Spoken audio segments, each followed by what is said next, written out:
Hello, I'm Isaac Hayes III, founder and CEO of Fanbase. Listen to what I'm about to tell you. The window to invest in Fanbase is closing. We've raised over $10.6 million of our $17 million goal. That means there's room for less than 6,370 people to invest in Fanbase for the average amount. The minimum to invest in Fanbase right now is $399. That makes you an owner in Fanbase today. Go to startengine.com/fanbase to invest. Why? Because current social apps have taken advantage of users for far too long, with content suppression, shadow banning, harmful racist content, and no real tools for monetization and equity. Fanbase has over 1.4 million users and counting, allowing anyone to reach all their following and monetize their content from day one.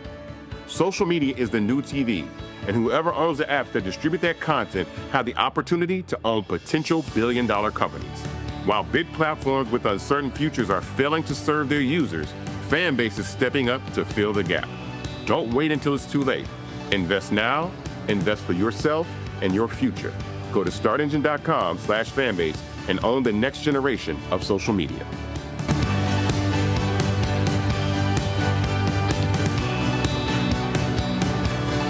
Folks, Black Star Network is here. Oh, no punches! I'm real revolutionary right now. Support this man, Black Media. He makes sure that our stories are told. Thank you for being the voice of Black America, Roland. Stay black. I love y'all. All momentum we have now, we have to keep this going. The video looks phenomenal. See, there's a difference between Black Star Network and Black-owned media and something like CNN. You can't be Black-owned media and be scared. It's time to be smart. Bring your eyeballs home. You dig?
Today is Tuesday, June 10, 2025. Coming up on Roland Martin Unfiltered, streaming live on the Black Star Network. It's going to cost $134 million to send the military to Los Angeles to deal with the unrest there. It shows you how literally stupid this idea is.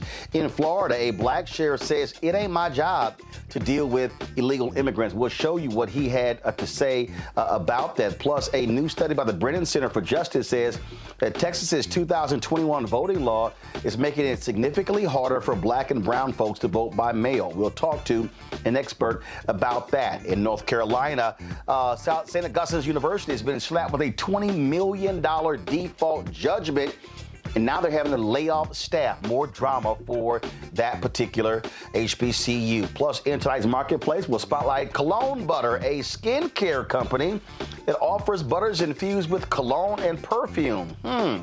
Also, David Oyelowo has a new series on Apple TV+. Plus, we'll show you my conversation with him, where we also talk about his streaming service, Mansa. It's time to bring the funk on Roland Martin Unfiltered on the Black Star Network. Let's go. He's got it.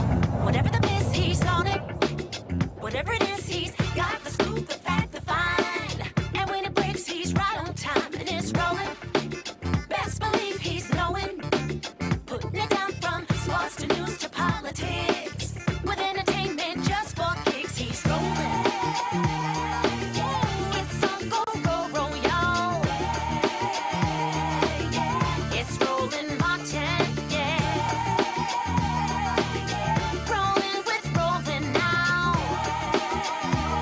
He's funk, he's fresh, he's real, the best, you know he's Roland Martin now.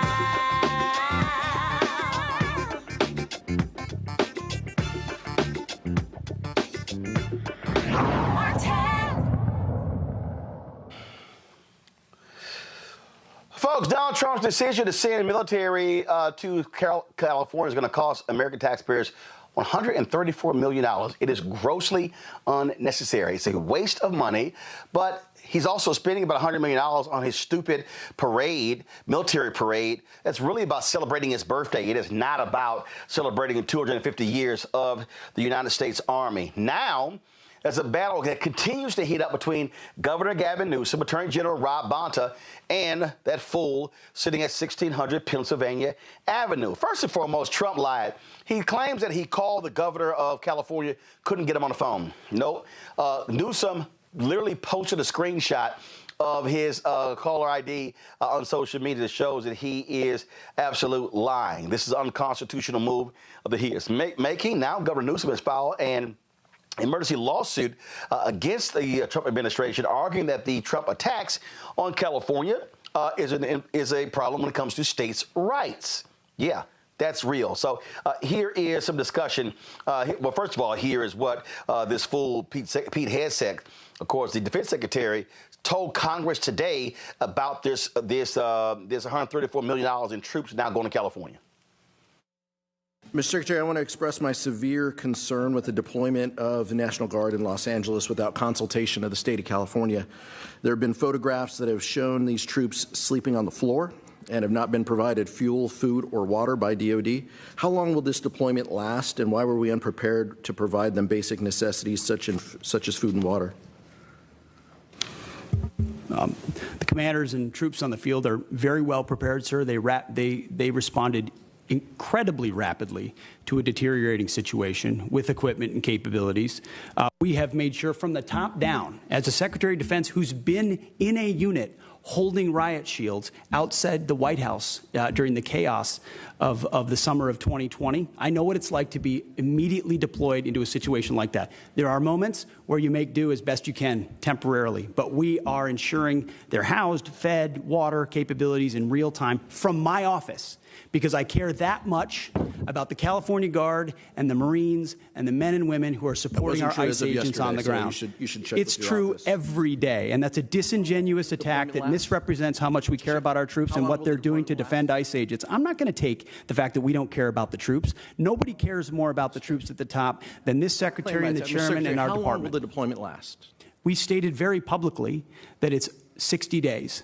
Because we want to ensure that those rioters, looters, and thugs on the other side assaulting our police officers know that we're not going anywhere. We're here to maintain the peace on behalf of law enforcement officers in Los Angeles, which Gavin Newsom won't do. What is the estimated cost of the deployment for the Guard and the Marines to L.A., and where's this funding coming from? Will it be coming from quality of life programs that affect our service members or our families? If you want to wait till I finish. Before I hand it to such as updates, housing and barracks. Before I hand it to Bren, the insinuation that we're pulling money from housing and barracks in order to fund this is disingenuous and incorrect. I'm just asking. Bren can give you the numbers. Absolutely. So the current estimated cost is $134 million, which is largely just TDY costs, travel, housing, food, et cetera.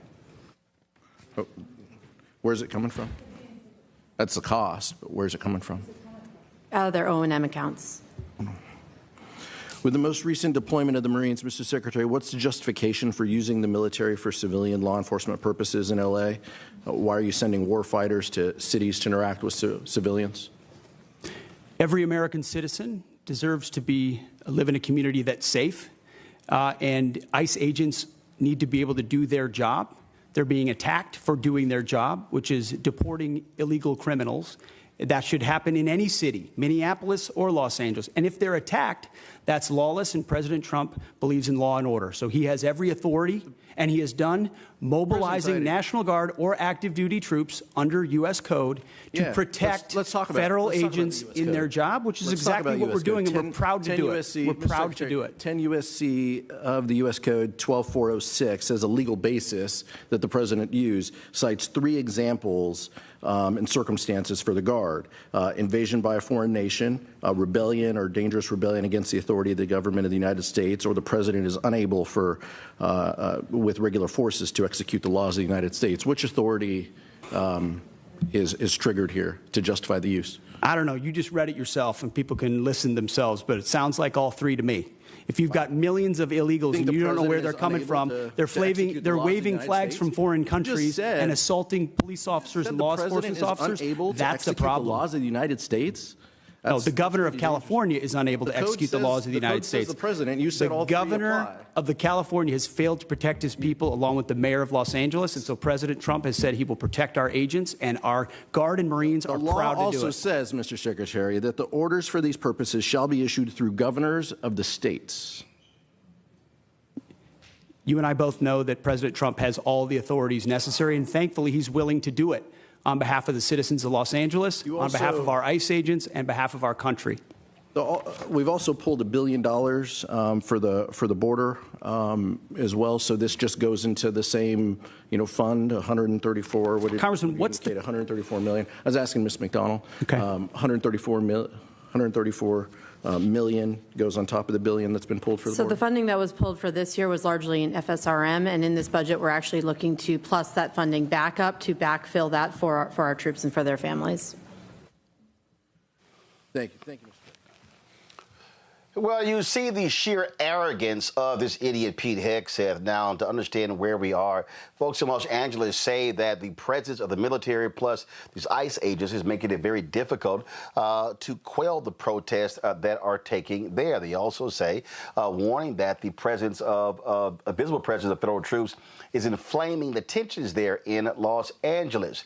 Now, U.S. District Judge Charles Breyer will decide whether to halt the deployment of the troops in in the coming days due to this particular lawsuit. So lots of drama going on.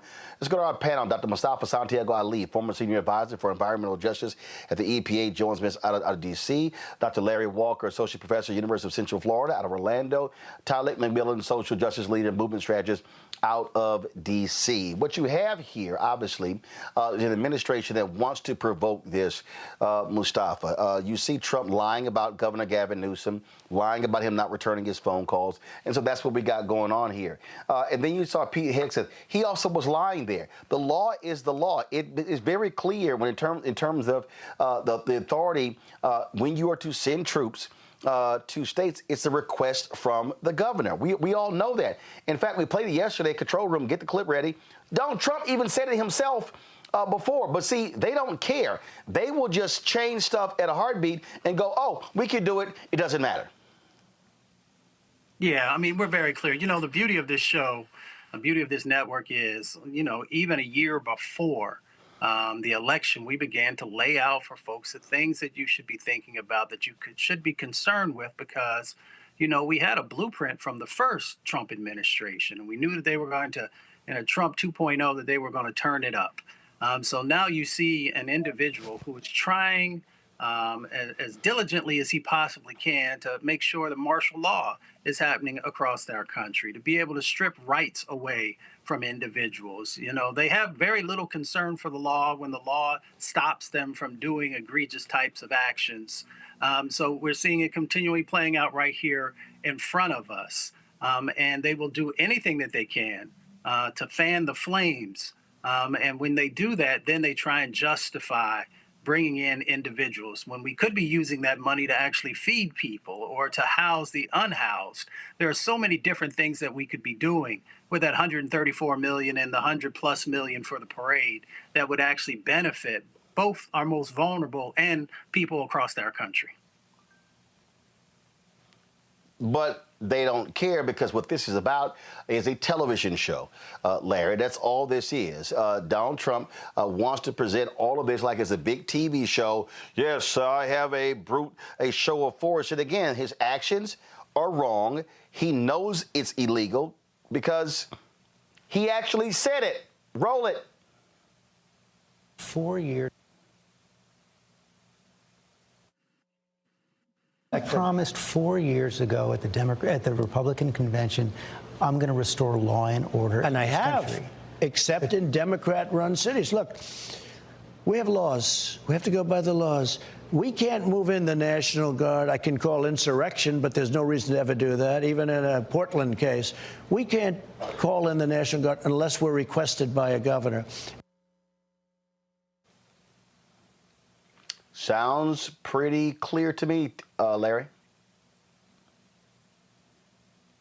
Make its way into the lawsuit that's being filed by the governor. It's firsthand, hearing the president say to himself that he can't do what he's doing right now. And I think one of the things, Roland, and people watching to understand, we've talked about this for the last several months about Project 2025, and undoubtedly some of the things that were going to happen as relates to ICE and using other agencies to identify individuals they want to remove from the United States. This is not about democracy, Roland. This is about power.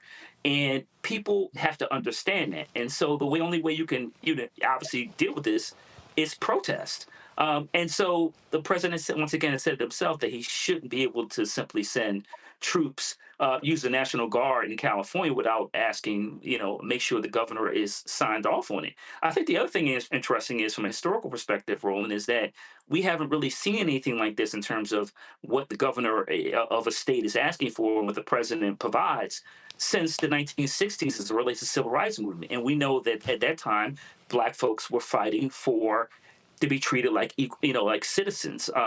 So decades later, we're back in the same issue again, but this time it's obviously doing those who are, individuals who have come to this country, many of who are law-abiding and seeking for a better life. But once again, understand this is about power. This is not about democracy. The other challenge with this, Roland, is this will escalate, whether it's California or LA or another, state or city.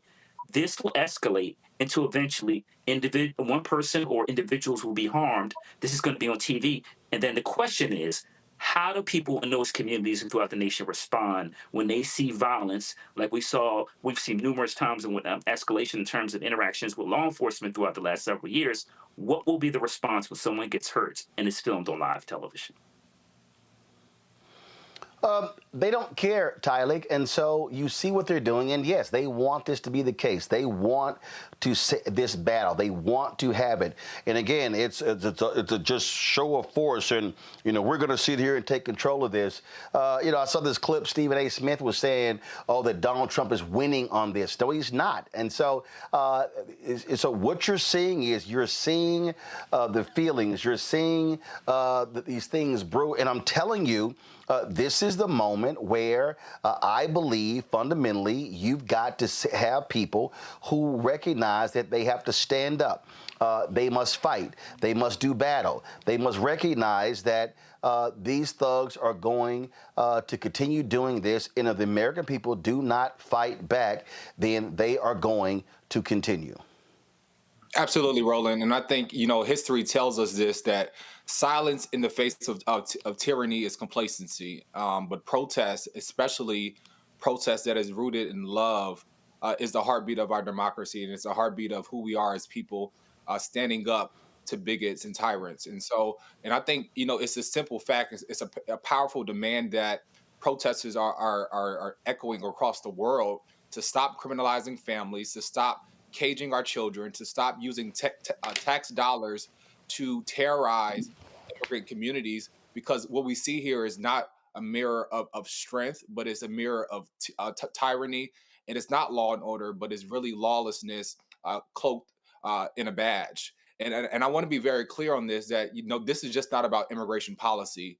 It's more about the right to dissent. It's about the right to gather, the right to raise our voices, the right to speak up, and without being brutalized or terrorized or labeled a domestic terrorist.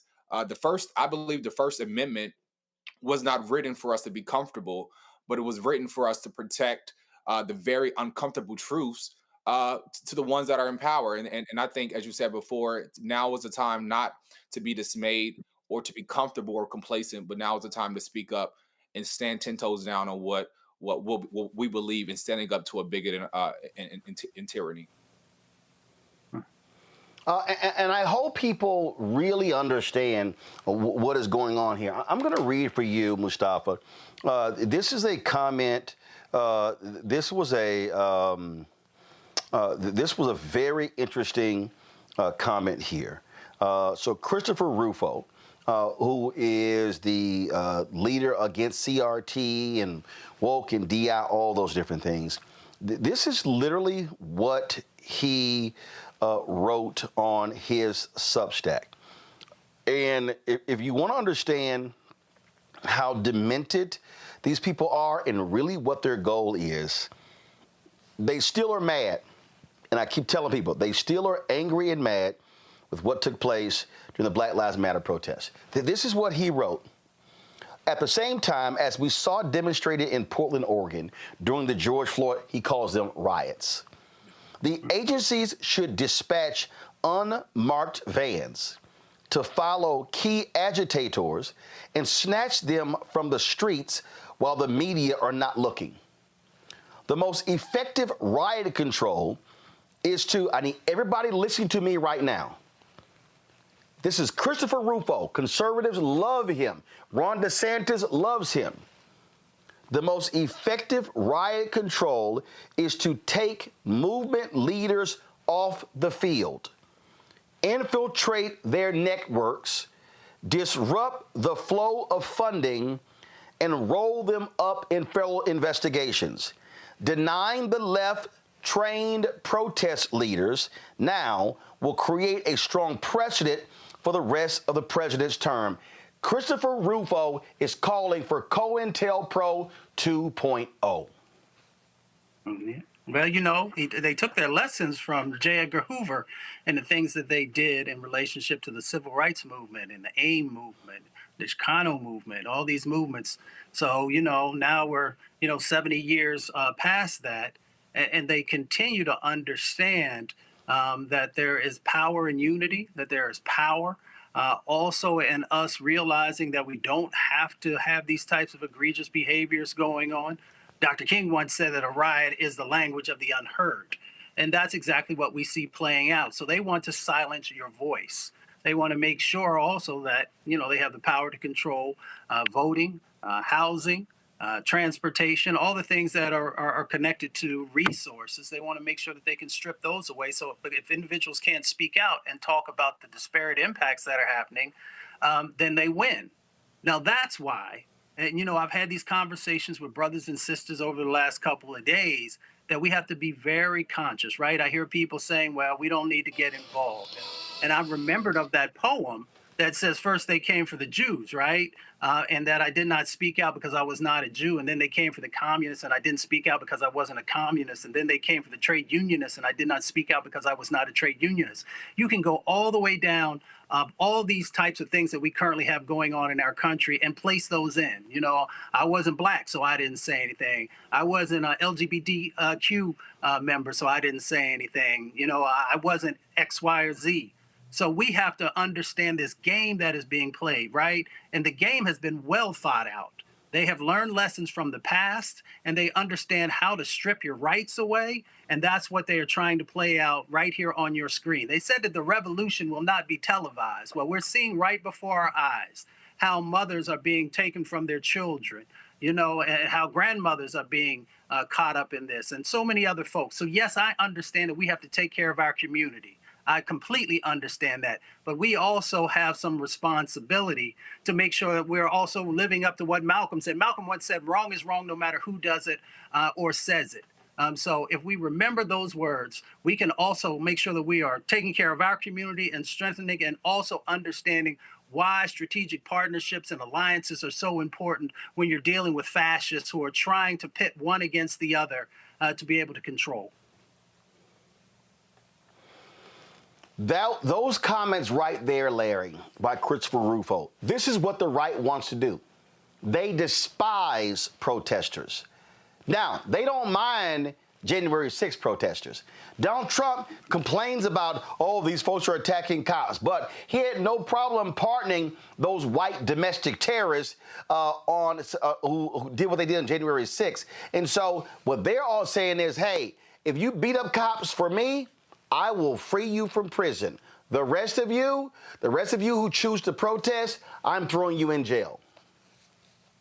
Yeah, Roland, this is a huge contradiction. We all on January 6th watched, not just here in the United States, but people throughout the world watch what happened in terms of individuals brutalize law enforcement, break into the U.S. Capitol, trash it, hundreds of thousands of dollars, millions of dollars in terms of property. And we don't even talk about all the things that happen in Congressman Pelosi's office, et cetera. So we watched that international embarrassment. And here we are a few years later. You're right. Many of those insurrectionists have been pardoned. And we're now saying that people who are mostly peaceful protesting is inconsistent with democratic values. And I go back to the point I made earlier about power and not democracy. This is about power. Listen, if you're going to uphold white nationalist ideas and views, then you're fine. If you are fighting for a multiracial democracy, they have a problem with you. And Roland, you highlight some very important, and we continue to go back to Project 2025. That first administration was a dry run. They have now fine-tuned every step they need to take to make sure they undermine democracy. That's why we see more and more, conversations about individuals being grabbed in jurisdictions throughout the United States. Never hear from them again. People don't know where their family members are. This will continue to escalate until they continue, and they'll continue to grab people off the streets, black box them. You won't ever hear from individuals again. And once again, you'll find out that in El Salvador, they try to send some people to South Sudan and various other parts of the world. That is not democracy. We don't have due process. We also have to remember you have to abide by the U.S. Constitution, and individuals have the right to protest. So if we don't continue to keep our eyes on the prize, once again, we will find more and more of our individuals that we care about, those who are protesting to fight to make sure we maintain our democracy. Those individuals, once again, will be grabbed up and dropped into a black box. Well, we see exactly what's going on here. And I'm going to tell you point blank, Tyler, people need to understand they want to do this all across the country. Folks should gird themselves for more of this.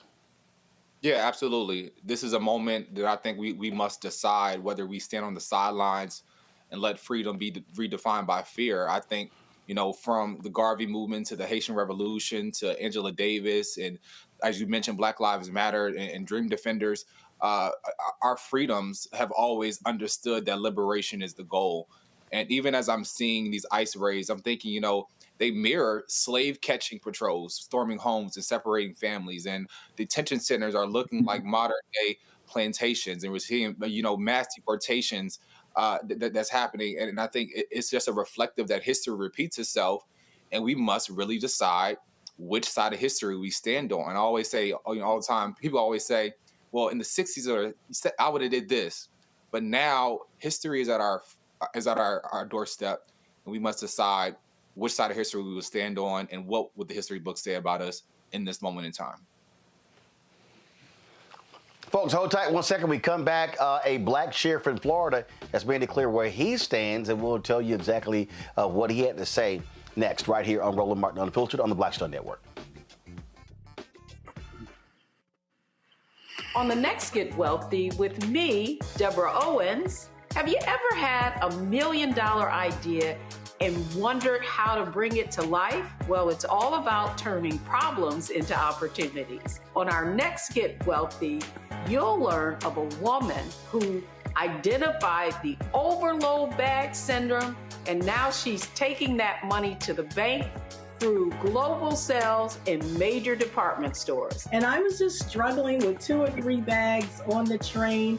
And I looked around on the train and I said, you know what? There are a lot of women that are carrying two or 3 bags. That's right here on Get Wealthy, only on Black Star Network. This is Essence Atkins. What's the love king of R&B, Raheem Devon? It's me, Sherry Shepard, and you know what you watch. You're watching Roland Martin Unfiltered.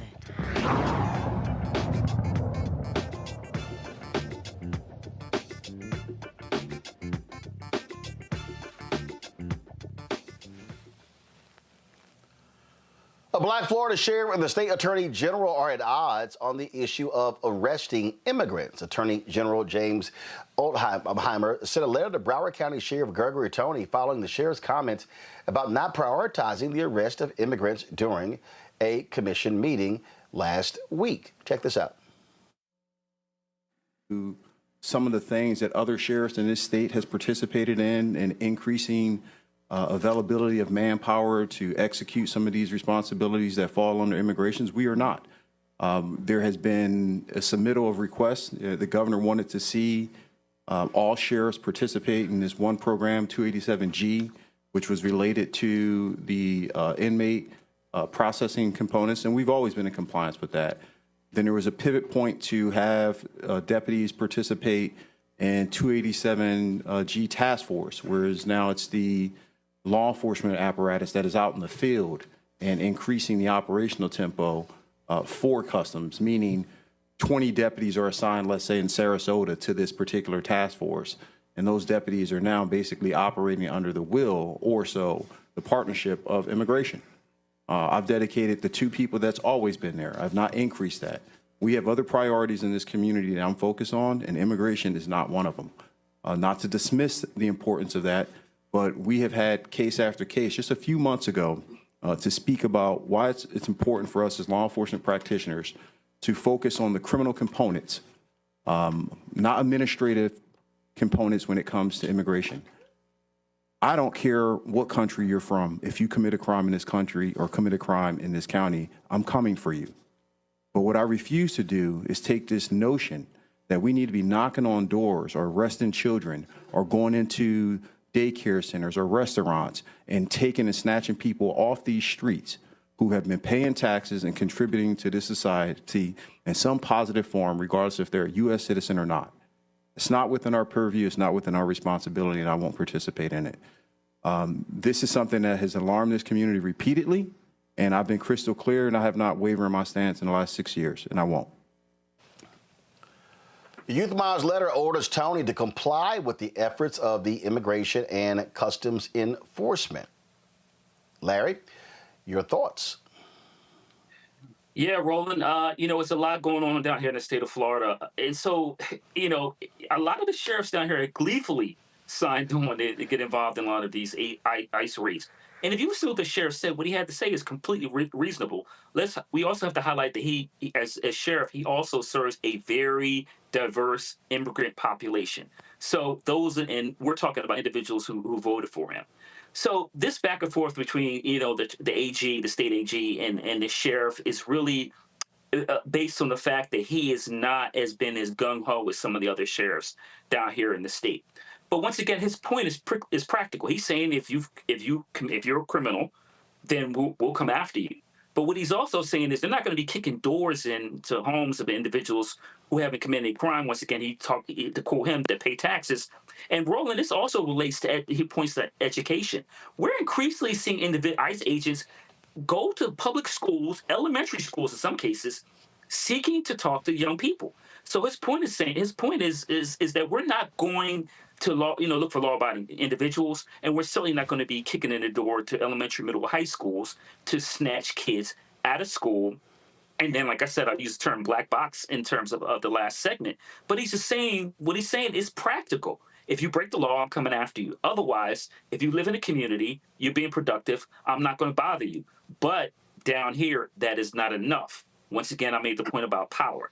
They want a far more, stronger commitment from sheriffs throughout the state to make sure that if you're a child or a woman who has, taken care of small children or a father, that they don't care. If they grab you, that's it. They'll send you to Louisiana or some far country. But the bottom line is what the sheriff said is it's not radical, but in the state of Florida, it is. What we're seeing, Tydick, again, we know in this state, we saw when Ron DeSantis removed three DAs, if you will, because they said what they were not going to prosecute. This is what these folks do. And I wouldn't be shocked if they try to move on this duly elected black sheriff. Absolutely. And I think even as you just pointed out, sheriffs are elected by the people. They're not appointed by the government.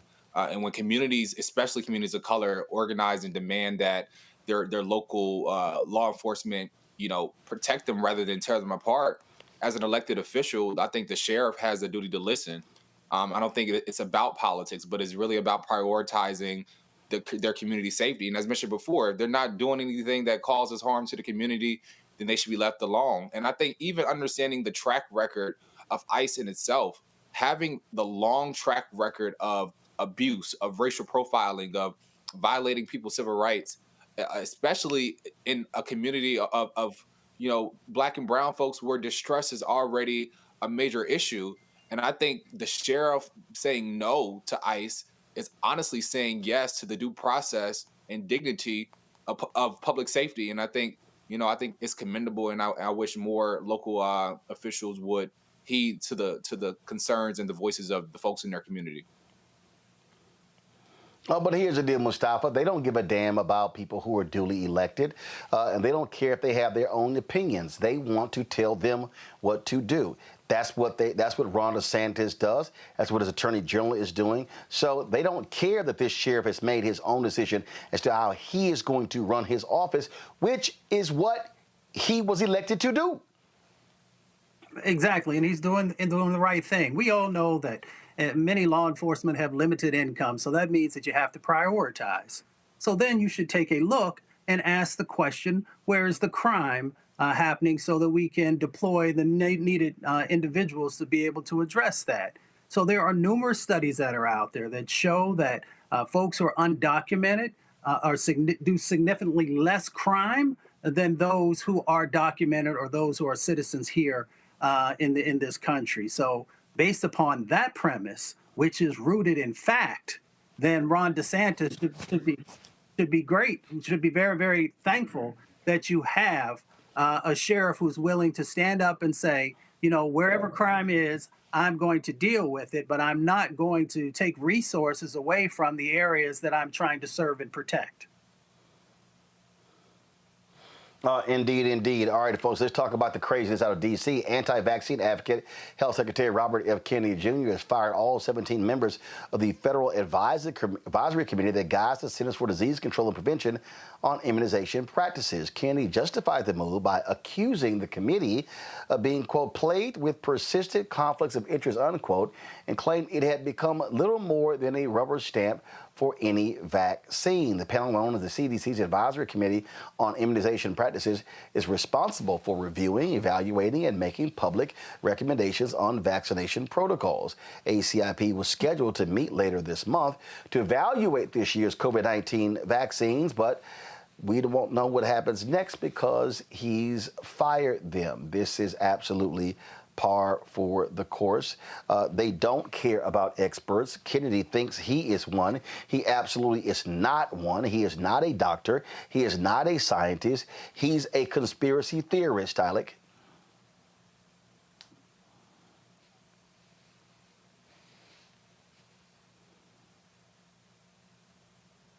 Tyler? Yeah, absolutely.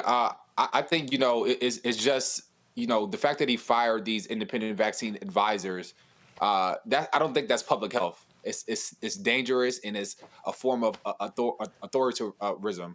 And I think, it's calculated, and especially amongst, a community where distrust has been in the health community. Our people really carry the scars of medical abuse from the Tuskegee to Henrietta Lacks to, just the lack of care in hospitals and hospital racism today. And I think we have every right to ask those hard questions. But what RFK is doing it isn't accountability. It's really sabotage, and it's on the backs of Black and brown folks that, while our system is flawed, it's meant to still center science, data, and public health. And what he has done is really thrown away the science. And it really puts people in a space to not trust already for a system that, we already don't trust. And so it's very dangerous. And it's our health will be at the collateral of these decisions, most drastically. Mustafa? Yeah, everything that he just said is exactly correct. This is dangerous and egregious, right? You are literally playing with the health of folks across our country. And of course, we know our most vulnerable communities are the ones that often carry the burden. So this is just another continuation of that. Now, I have helped to put together these high-level federal advisory panels before. Many of the things that were shared are just not true. When you have these advisory panels, you are going out and trying to find the very best. And you're not necessarily trying to also just bring individuals on who see the world through the prism that you look through.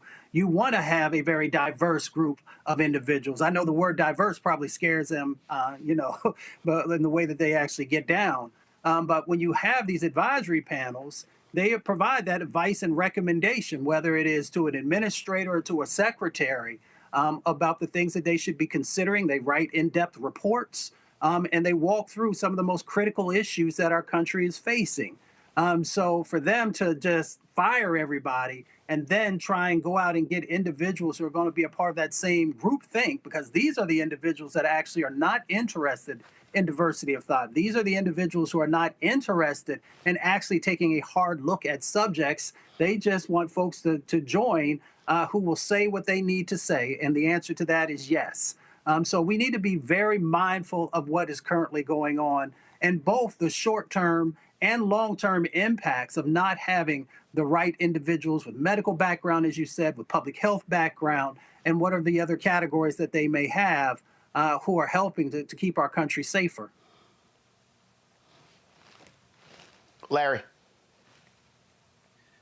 Roland, when they confirmed, Kennedy to HHS, it for me, it reminded me of letting the fox in the hen house. The United States leads the world in terms of, where we talk about institutes or college universities in terms of research as it relates to public health. He's dismantling all that. And so, getting rid of this advisory committee is going to disproportionately hurt Black and brown people. And particularly, like I said, you can see this coming a mile away. We already know he's an anti-vaxxer. And on top of that, let's remind folks, we're just a few years out from a pandemic.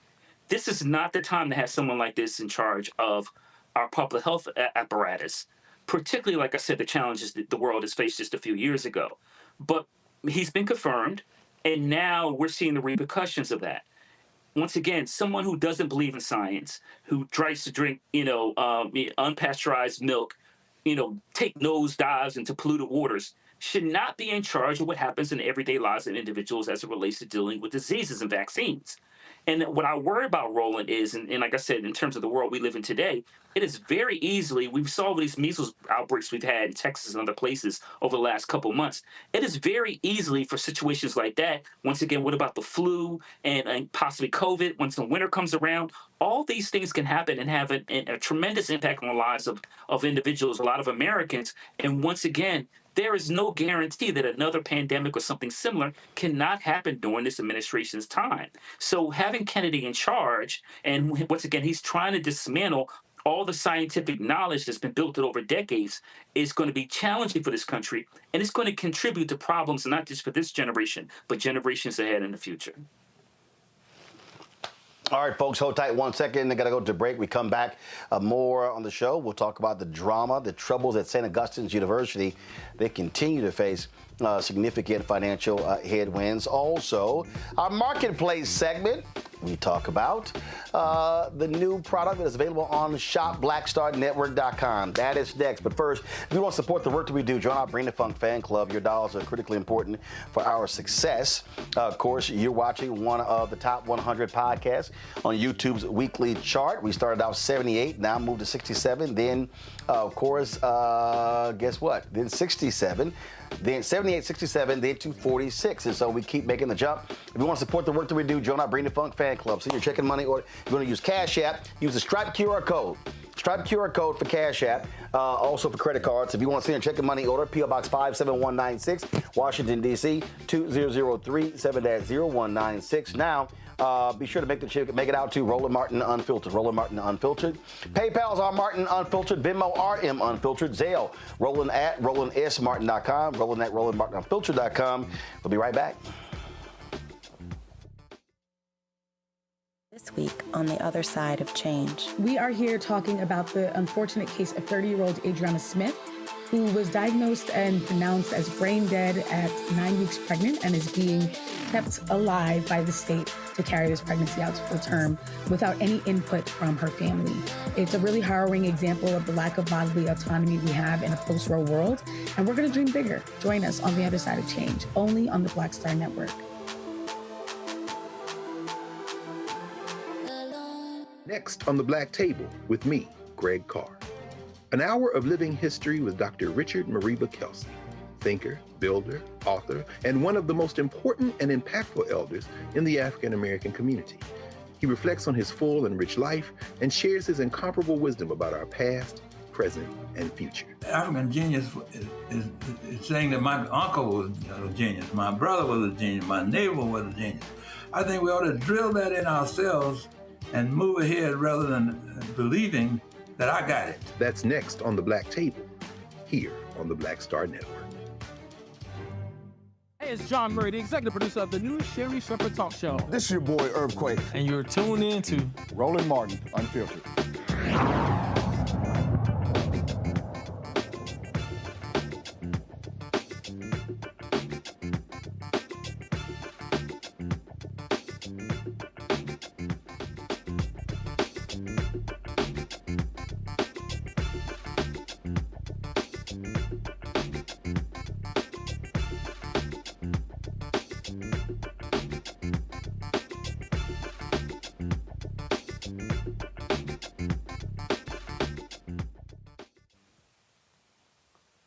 A new study shows Texas's 2021 voting law making it harder for Black and brown folks to vote, especially by mail. The law requiring an ID number to match precisely with your voter registration caused nearly 30,000 ballots to get tossed in the 2022 primaries, meaning almost 90% of those folks never got to vote at all. Many still have not returned to the ballot box.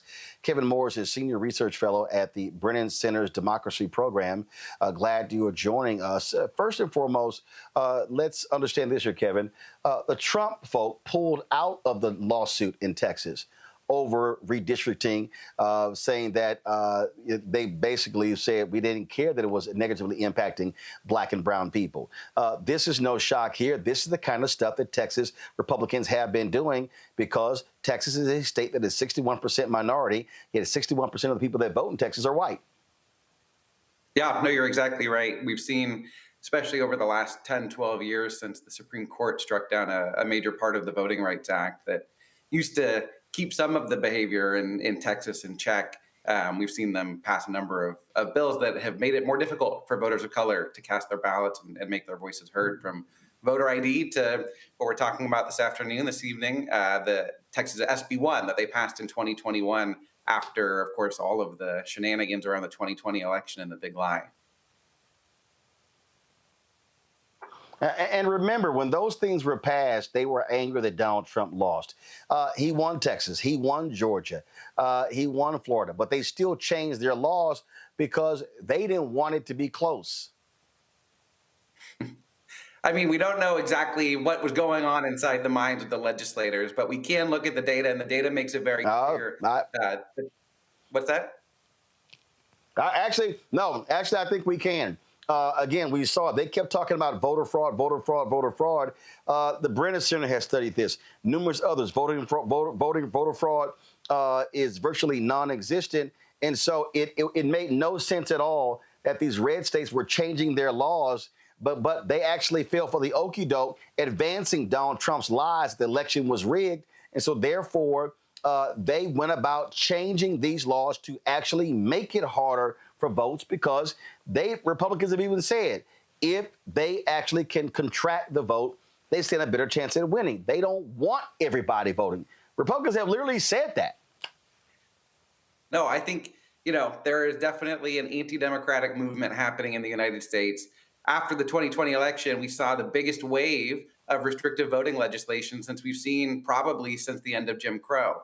I'm sorry, since the end of Reconstruction in the 1800s. So there is something going on, and we absolutely know. We know the effects of these laws is that they make it more difficult for voters of color to make their voices heard. You were talking about the maps in Texas. Some of these maps have made it more difficult for the votes that are cast to be translated into political power, because they've been racially gerrymandered and kind of locked out of political power in some places. And a number of these have been struck down by the courts. And you're exactly right. Watching the Department of Justice walk away from some of these cases that were being brought over the last few years, it's extraordinarily troubling.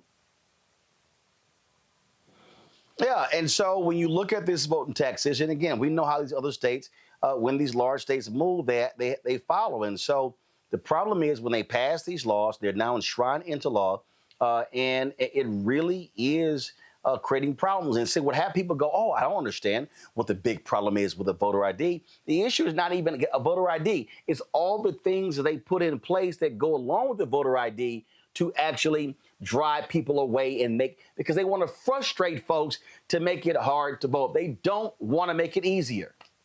That's exactly right. We always say it's kind of like a death by 1,000 cuts, right? Because you can show up and you can have your ballot thrown out, was the case in Texas SB1 in one election. And what we find is that people don't come right back to the ballot box. They don't even necessarily try to vote. Some of them are going to walk away from the democratic process because they're going to say, I tried before. It didn't work very well. Why am I going to waste my time doing it again? So it's kind of understanding the life cycle of these restrictive voting policies and how they can shape behavior for years and years, even after maybe some voters have figured out how to make sure that their application to vote by mail or their mail ballot isn't going to get rejected. You're exactly right about that.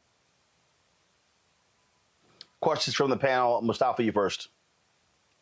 Yeah, well, thank you for being here. So we know that these types of things are currently going on, right? We have the erosion of our voting rights. As somebody who works in this space, what would you share with us to get people to be able to better protect their voting rights? Yeah, I mean, I think it's really important to be supporting community organizations that are doing a lot of this work, that are teaching Americans and particularly voters of color what they need when they show up at the polling place. We know all around the country, local groups, churches, and local get out the vote organizations are doing this, but they need the resources to be able to do it well. But we also need the federal government to act. We need to make sure that the Department of Justice is not walking away. And we need to make sure that everyone knows that we're watching them and that we're aware of what they're trying to do.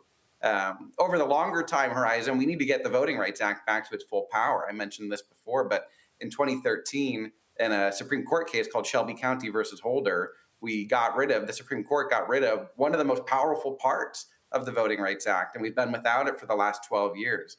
And we know that this part of the Voting Rights Act, it might have actually stopped the Texas bill that we're talking about tonight from going into effect, because the Department of Justice itself thinks that, or thought under the old administration, we should say, that this was discriminatory and violated Section 2, the part of the Voting Rights Act that still remains. So I think it has to be both local, right? We have to be supporting local groups, but we have to recognize that we need federal power here as well to make sure that states are not going to discriminate. Larry. Yeah, thank you for your work. I was going to ask you about Shelby County versus Holder. It's kind of where things have kind of took a right turn, literally, so to speak.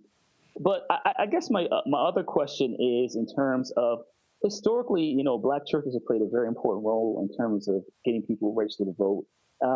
Where I'm at in Florida, there's certainly been a lot of steps to make it more difficult for nonprofit organizations to GOTV. And I'm wondering, how do you see things playing out over the next couple of years as we continue to see this assault on voting rights? Yeah, we're watching. There are a couple of Supreme Court cases that are going to come out later this summer about redistricting and racial gerrymandering. I will admit it is a little bit difficult to be optimistic about things right now, but we're seeing some states pass state voting rights act, Virginia, New York, Connecticut. We've seen some states say, the federal government's not going to introduce pre-clearance and make sure that laws are not going to be discriminatory before they go into effect, that we're going to take it into our own hands. So we are seeing some action on that front, which is encouraging. Some of the states that are maybe the worst actors are not necessarily going to be policing their own behavior. But I think, what comes out of the court's decisions this summer around redistricting are going to be important. Alabama passed a congressional map last year that the federal court called discriminatory against Black voters, and they just appealed it to the Supreme Court last week. So we'll see if that moves forward. But there's a lot of question marks right now, definitely. Tyler. Yes, thank you again for your work as well. I think we want to call it what it is. Texas is not restricting votes to protect democracy. They're doing it to protect power. And I think the latest findings prove what we already know to be true, that this is a modern day literacy test. And, and coming from someone that's like, for young people, especially first time voters and students, with those who without driver's license, this is targeted and strategic. What does your research show the drastic impact that this will have on first time and young voters? Yeah, so the paper that we published last week, Texas has never been easy to vote by mail. So for the most part in Texas, you got to be 65 or older to cast a mail ballot. They didn't change that during COVID. They haven't changed that in a long time. So this study was actually more focused on older voters. And these are voters that have voted time after time after time. 85% of them voted in the 2016 and 18 and 2020 election. And these people had these big turnout effects and they had their ballots rejected, right? So we know that if these people with a super strong habit of voting, if these people that have been doing this for a long time, if they're having their ballots rejected, their ballots thrown out, then that's a big problem, because then these effects are likely to be other parts of the law that we didn't study in this particular study. If they're having these effects on habituated voters, they're going to be having big effects on other voters as well. So this is we think maybe the tip of the iceberg, so to speak, in terms of how this whole regime of restrictive voting laws, both in Texas and elsewhere, are shaping political behavior for years. And we know that for younger voters, for whom there isn't that habit of voting, it's more likely that they're going to drop out and not come back. So, yeah. All right, Kevin, we surely appreciate it. Thanks a bunch. Keep up the good work. Great. Thanks so much for having me on. Thank you. Folks, let's now talk about the drama taking place at St. Augustine's University. The financial troubles continue, folks. A Wake County judge has ordered the HBCU to pay more than $20 million to SBA Connect after the school failed to defend itself in court. How stupid is that? If you are St. Augustine's, you should be firing your law firm. You should be firing the people who oversee the law firm. Everybody in the world knows you don't get sued and not respond. Now, this is on top of lawsuits from other vendors, such as Avaria and United Healthcare, seeking millions of dollars in unpaid bills. Alumni are furious, blaming years of mismanagement and poor board oversight. Enrollment has dropped significantly. Staff has been cut, and the university is still reeling from the loss of its accreditation in March. They are $32 million in debt. They have tax liens, failed rescue plans, pressures mounting ahead of a key arbitration hearing scheduled for June 26, and we're getting reports that SAU has laid off their remaining staff. As usual, we reach out to the university to get a comment, but our email went unanswered. We've been trying to get the interim president, Marcus Burgess, and the Board of Trustees chair, Brian Boulware, on this show since March. They have consistently declined every single invitation. Maybe they're not responding to our requests because they fired the communications people. I don't know. But this shows you the sheer catastrophe that is taking place at North Carolina University. And again, leadership should be ashamed of themselves for allowing this. You don't even respond to a lawsuit, and now you got to pony up $20 million. I swear, I get the sense there are some people who just want this university to absolutely die. I wonder if that's the plan. Board chair and others. I mean, it's just nonsensical what is happening. It's just really ridiculous, and it's a shame. It's a shame that we're having to watch this thing unfold and endure. Also, another story that came out today, Fisk University announced that they are ending their gymnastics program. Remember, they got lots of attention. It was being hailed as a major, major thing when Fisk announced the launch of their gymnastics team, becoming the first HBCU to have a gymnastics program. Well, the problem is that, first of all, Fisk University say at the conclusion of the 2025-2026 academic year, that's when they will end the program. They cite recruitment challenges, scheduling disadvantages. This is what the athletic director, Valencia Jordan, explained why the school was dropping the sport. Quote, the decision to halt the program comes after a comprehensive review of the gymnastics program and its alignment with the HBCU Athletic Conference. Now, the HBCU Athletic Conference is an NAIA school. Y'all, NAIA hasn't had gymnastics as a sport in, 30 plus years. Fisk Athletics competes in the HBCU AC. Currently, gymnastics is not an HBCU AC sanctioned sport, resulting in considerable challenges for the university to schedule competitions and build a robust recruiting pipeline. While we are tremendously proud of the history our gymnastics team has made in just 3 years, we look forward to focusing on our conference-affiliated teams to strengthen our impact in the HBCU Athletic Conference. Fisk is grateful for the hard work, dedication, and tenacity of its gymnasts, staff members, and coaches who made this program possible. The university is dedicated to supporting both staff and student athletes to ensure a seamless transition. Fisk's gymnastics team has forged an indelible legacy through their monumental achievements. The Fisk community is committed to celebrating the gymnastics team through the 2025-26 academic year and encourages alumni, student, staff, and community members to support the team at one of their meets prior to May 2026. Here's the thing, Larry. This just makes no sense to me. Listen, when Walter Kimbrough and our frat brother went down to Talladega, and when he was looking at all the financial mess there, one of the first things he did was drop a gymnastics program. He was like, this doesn't make any sense. Now, we know that gymnastics is not a revenue-generating sport like most sports, especially at HBCUs. But you don't just announce these things just for the hell of it. You got to have the resources to do it. And it made no sense to me to do this if you don't have the money to do it.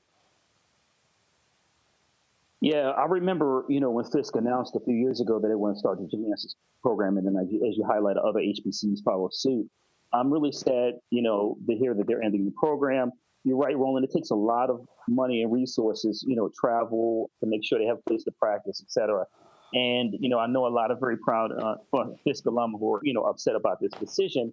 But once again, this is a resource gap that HBCUs, different HBCUs and PWIs, that's been going on for decades. We know the Fisk is a renowned academic institution, Jubilee Singers, among other, renowned alum and historical figures. So I think it's very difficult to have a gymnastics program, once again, for a small institution. Hopefully, down the line, once they've grown a little bit more, that they can maybe bring the gymnastics program back. But this is certainly a blow. And as you say, you talk about Talladega and some other institutions who tried to start a gymnastics program. Once again, it takes considerable resources. I know that if there's an important like Title IX to make sure you have gender equity in terms of sports. But once again, it's difficult for certain sports that don't generate a great deal of revenue, particularly for small institutions, to make sure that they continue to run for years. Well, I'm sorry, Mustafa. I mean, at the end of the day, listen, there are things that you can't afford. This is one of them.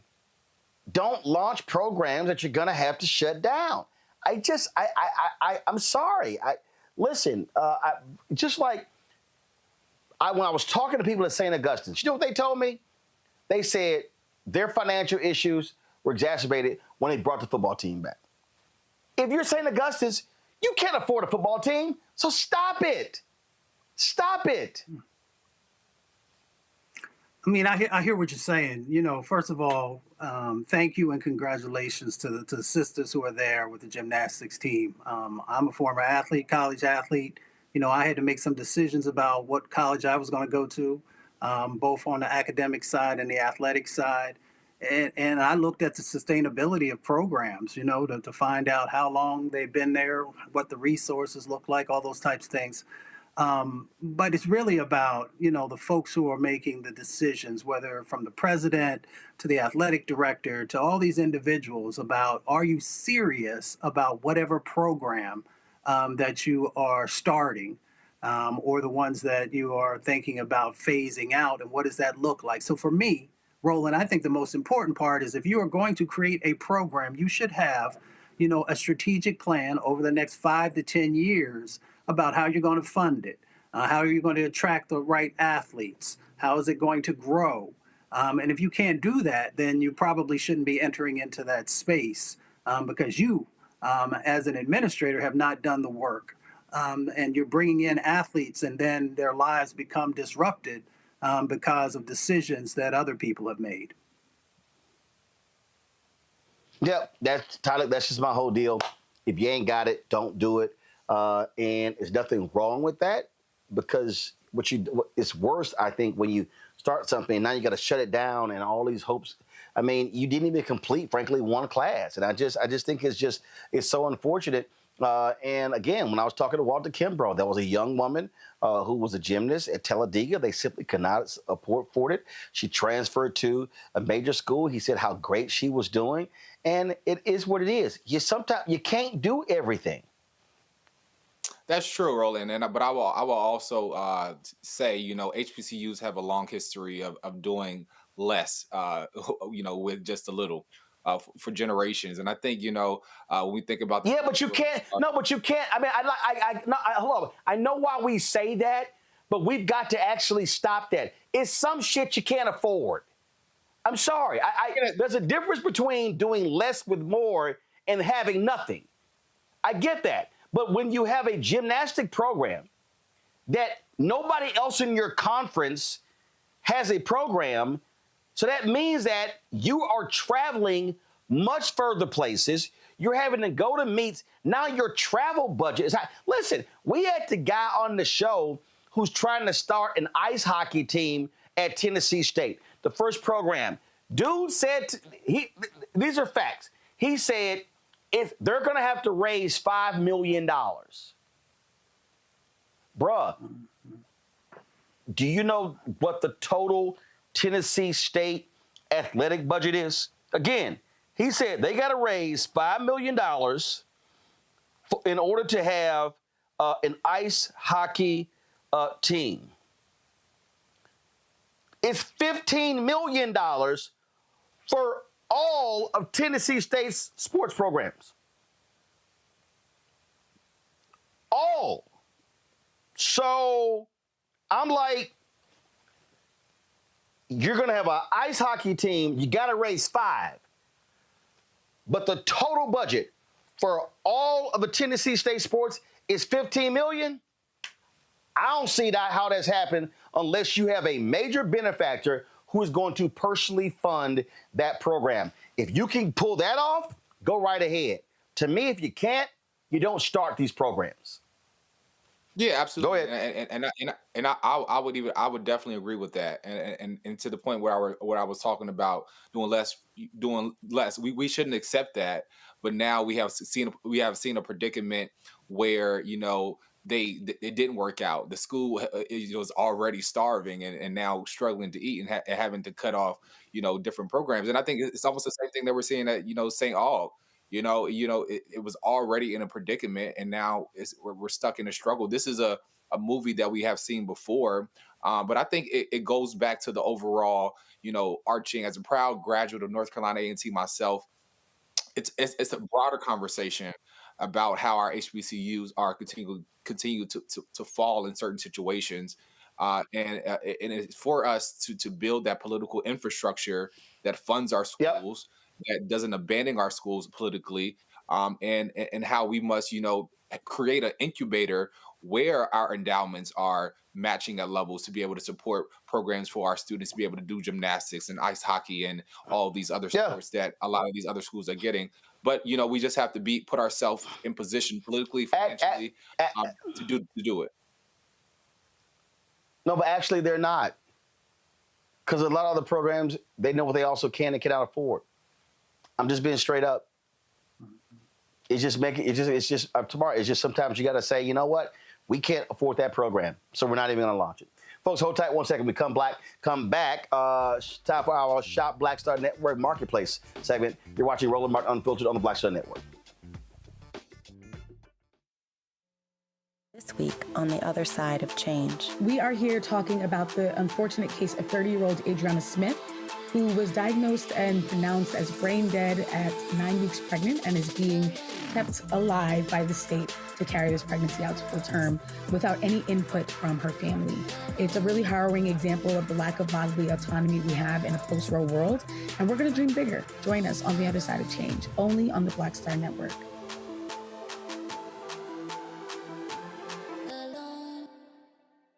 Carl Payne pretending to be Roland Martin. Holla! You ain't got to wear black and gold every damn place, okay? Ooh, I'm an alpha, yay. All right, you're 58 years old. It's over. And you are now watching Roland Martin Unfiltered. Uncut, unplugged, and undamn believable.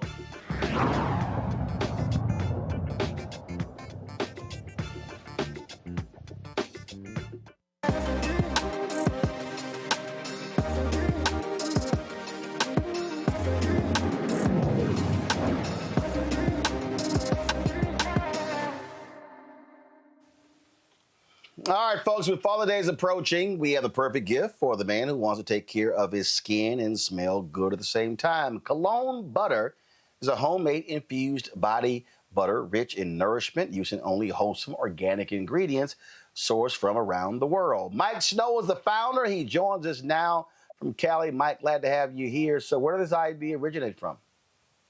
Thank you. Thank you for having me. So I just love body butters. I get really ashy. So a lot of body butters on the market. You know, they smell like strawberries or mango. And I just don't want to smell like that. So I started mixing in my colognes into just no-scented body butters. And I like really peculiar, interesting, unique scents. And people always ask me, what am I wearing? So I said, let me come up with my own formulas, mix it in some body butters, and put it on the market to see if it sells. And I take it it's been selling. Yeah, so it's been about 1.5 years, and I went to Essence last year. That was like my first event for the brand, and also my first time at Essence. And I sold out pretty much the first day. And I said, I think I'm on to something. So after that, I hired a marketing firm, and everything's been going good so far. Well, I think one of the things that jumps out at me, I mean, first of all, you're right. I mean, when you're shopping mango, kiwi, it's like, y'all got anything else different? So do you use existing colognes? Huh? No. So I work with a chemist. So I tell him exactly what I want. I want cedarwood. I want ouds. I want Bulgarian rose. And then he sends me all of these samples, and then we tweak it. And then that's how I come up with my own particular scents. Gotcha. So when you're rolling these things out, did you run it by some frat brothers, homeboys, brothers, church members, and you were like, yo, can y'all check out my body butter products? And what was their response? Would they say, sure, Mike, we good, or bro, what's wrong with you? For sure. So my first customers, my first testers were my friends, immediate friends here in LA. And every kind of launch I do, I send it to my family. I send it to my mom and my dad. And I'm like, can you guys throw a little party, ask the cousins, ask the uncles, and get everyone's opinion. And then, I might send about 20 different samples. And then from that 20, we might roll out with like 5 or 6. I never have a real specific number of how many I want to send out. Like, I have to send out 10. It's basically just like, okay, if it's 3, then we do the 3. If it's 7, we do 7. And we just kind of go from there. Gotcha. All right, let's go questions from my panel. Let's see. Between Mustafa, Larry, and Tylik, who probably is a body butter dude.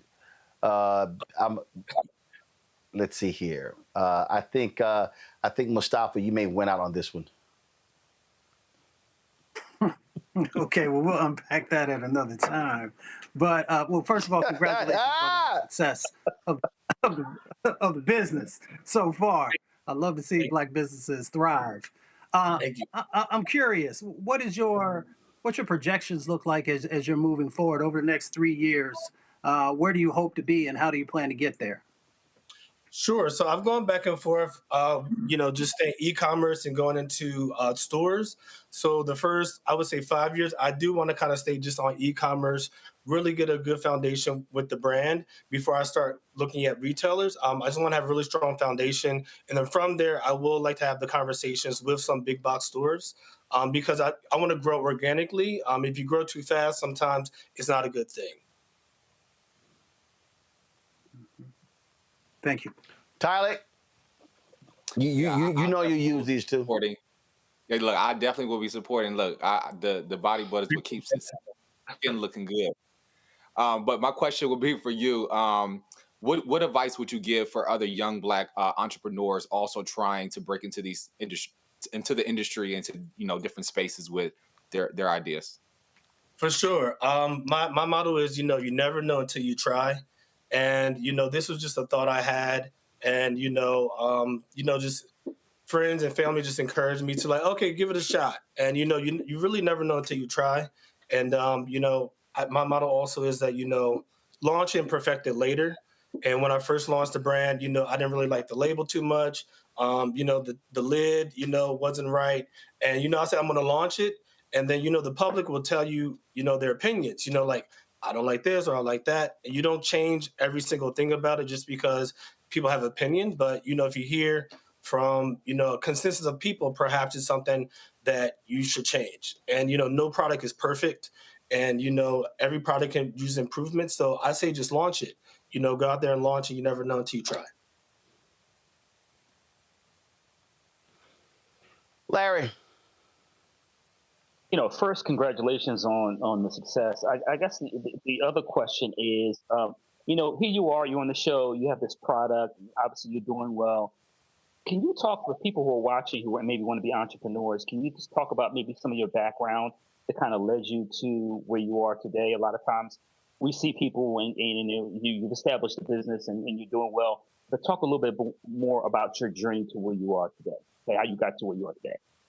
Sure. So I graduated from Howard University, majored in finance. And my beginning of my career, I did investment banking at J.P. Morgan, and then when I came out to the West Coast, I wanted to get more like entertainment finance. So I worked at the talent agency CAA. From there, I went to Paramount Global for BET and VH1 networks, and so I have a finance background. I don't have, I'm not a chemist or anything like that. I basically just had an idea, and I'm really good at, taking an idea and come up with like a game plan and just kind of like just putting it together and launching it. So from there, I just decided to, come up with the brand. All right, then, Mike Snow, we appreciate it, folks. Go to shopblackstarnetwork.com, shopblackstarnetwork.com to check out Mike's products. And so check out his cologne butter. It's all there. Again, shopblackstarnetwork.com. Mike, thanks a lot. Thank you. Thank you for having me. All right, then. Let me thank my panel, Mustafa, Larry, and Tyler. I certainly appreciate, gentlemen, all of you joining the show today. Appreciate it, folks. As we go to break, we come back. David Oyelowo has a new series on Apple TV Plus, and so you can check out. He also, of course, is a co-founder of Mansa, a streaming service, and so we'll talk about government cheese. We'll talk about Mansa, all those things when we come back right here. Roland Martin Unfiltered on the Black Star Network. This week on A Balanced Life, we're talking about single father parenting. You've got it. Faith, family, and fatherhood. What does it mean to be a single parent father, spending time with your kid, whether it's a son or a daughter? Whether you ask for it, plan for it, or by tragedy or accident, you step into the role. I didn't take it as a woe is me moment or I was like, what am I going to do? It's like, matter of fact, I looked at it, I rolled up my sleeves and I said, hey, whatever it takes. That's all this week on A Balanced Life with Dr. Jackie here on Black Star Network. What's good, y'all? This is Doug E. Fresh, and you're watching my brother Roland Martin Unfiltered as we go a little something like this. Hit it. It's real.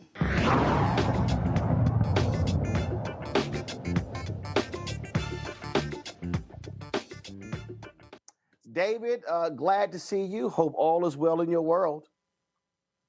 It is great to see you again, Roland. So I'll say from the outset, I rarely do these interviews. Now, here's why. Here's why I'm talking to you, because it's you.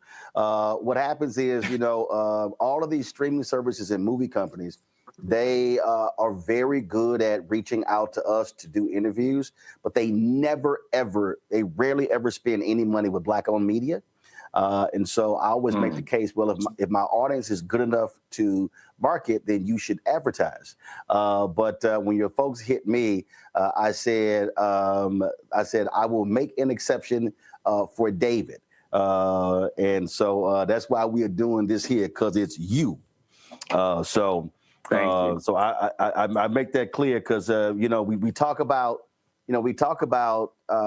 opportunities for actors in front of the camera, behind the camera. We talk about people who do these deals, diversity deals, and whatever. Where they talk about equity, but I also make it clear that it's also equity when it comes to Black-owned media, and we're all in this fight together. That is correct. And as you know, that is a fight that we are trying to fight in a very tangible, meaningful way with our streaming platform, Mansa.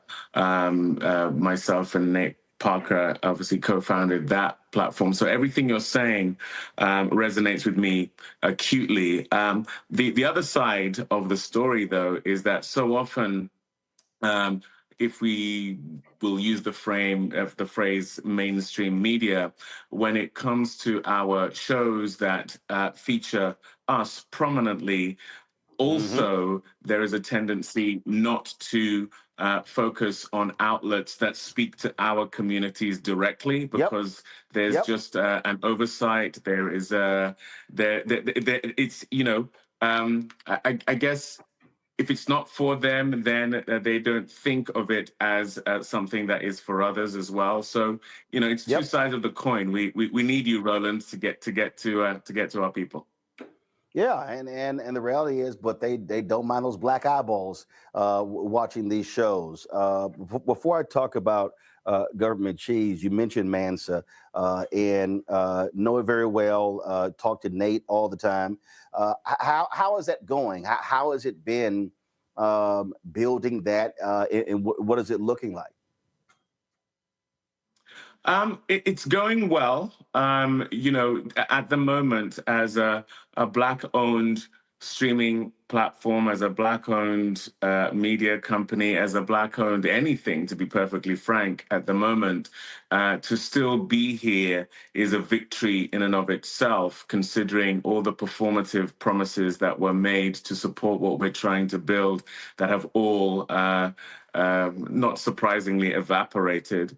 And as we can see that with what's happening culturally, politically, educationally, us being able to disseminate information to our communities is something that other political factions deem intimidating, dangerous, fear-inducing, and so there's real energy around cutting those cords and disenfranchising us further, in my opinion. So the fact that we are here, the fact that we are building, the fact that we are evolving, the fact that we are growing is a testament to our tenacity and the engagement of our audience.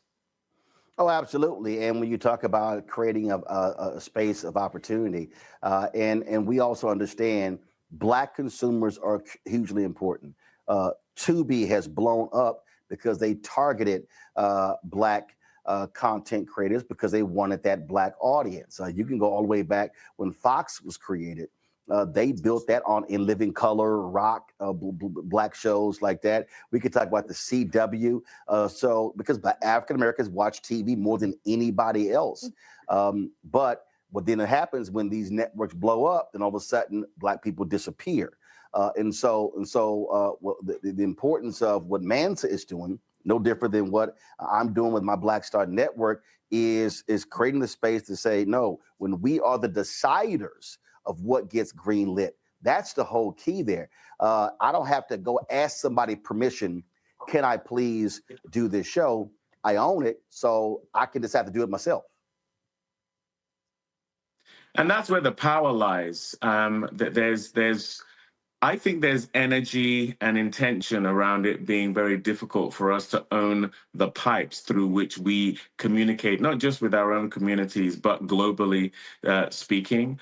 And so, yes, what you have, what we're building is key. And we need an ecosystem of this, not only in terms of media communication, but in terms of the building of generational wealth, the building of circumstances whereby our children have a mindset whereby they do not even have to think about the notion of creating something and then constantly having that thing go through a filter of a demographic that doesn't represent them, their values, or their priorities. And, it's not to say anything against white media, mainstream media. They are doing what we would do if we had the resources and the power. What we are doing, we are exercising our own bias towards our own communities, espousing the things that are meaningful to us. Where the disparity comes in is where there is a complete imbalance when it comes to who is getting to do that, how and when, and with what level of resources. So,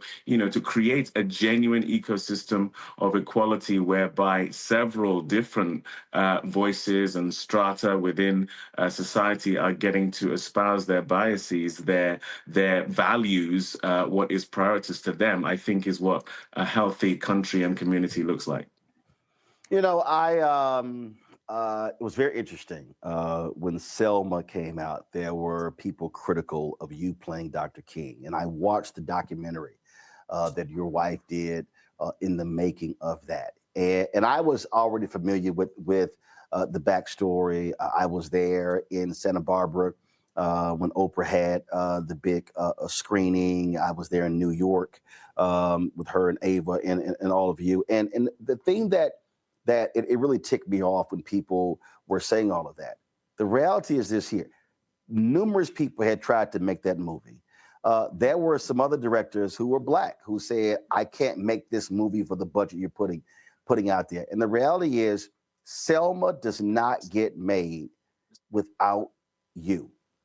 And you've made that clear as well. And I think people need to understand that. People need to understand that when an individual puts it all on the line, it's easy to sit here and Monday morning quarterback and say, there should have been an American actor who did this. Well, the reality is a Black American actor didn't actually make it happen. And I think people need to understand that reality. That's how Selma got made, because of, frankly, what you did in terms of just pushing and prodding and frankly, hitting folks over the side of the head. Well, I appreciate that, Roland. Yes, that's the reality of the situation. But I do also understand the frustration. There are so many people who came before me who couldn't get Selma made, who couldn't get Bass Reeves made, who couldn't get a show like Government Cheese made.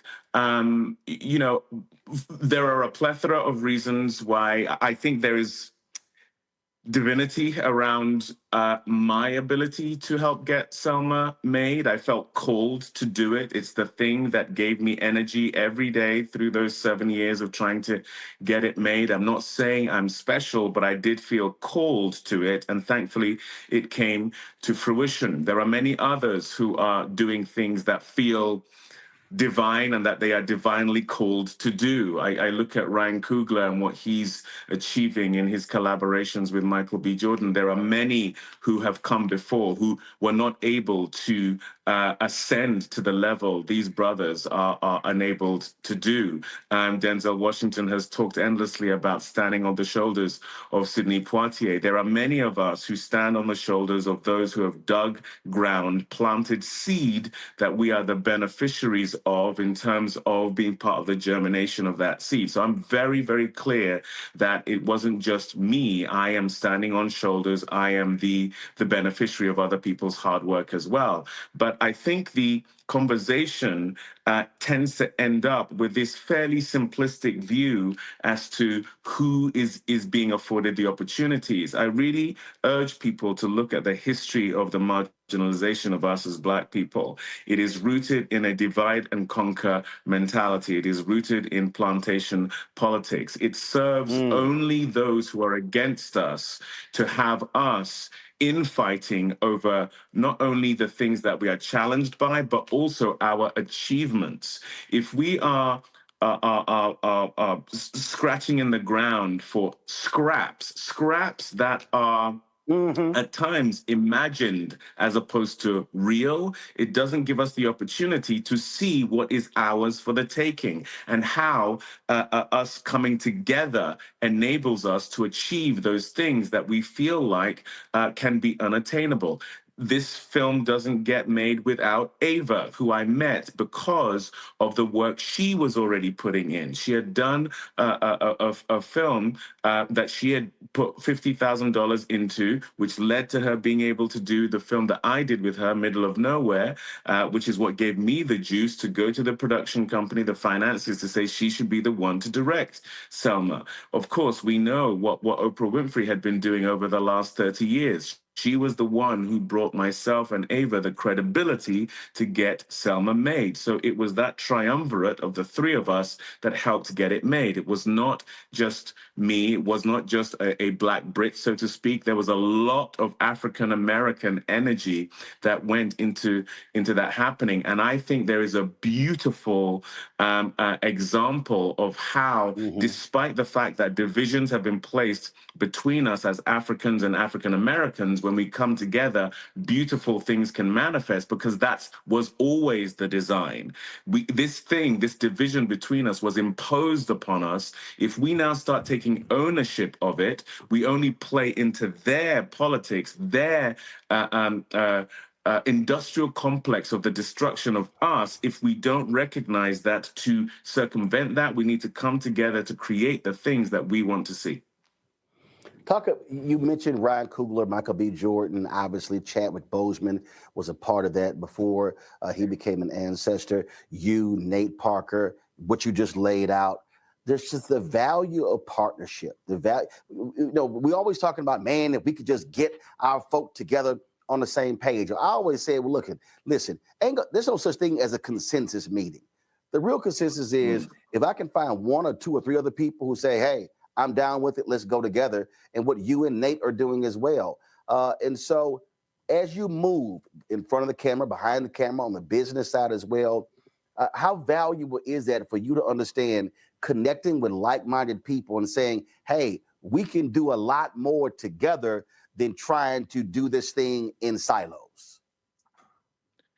It is the only way we are going to survive. Systems of oppression were designed to keep us apart. I go back to plantation politics. I go back to I go to colonization. The only way colonization can take root is if you're going into communities and societies, deconstructing them in order to make them weak, and then pretending like you are the one that has made them whole again.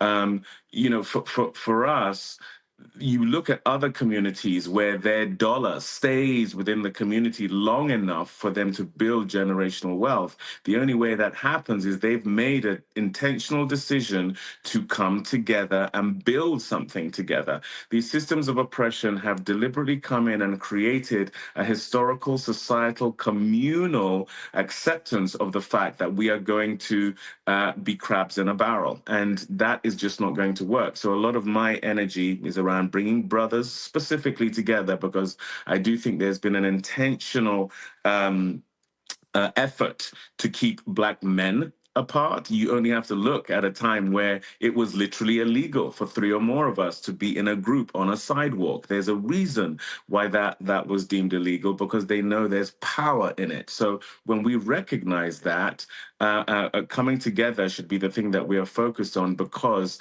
as I say, that's how we build. A lot of people ask me this question. They say, man, where do you get your boldness from? And I sort of laugh at that.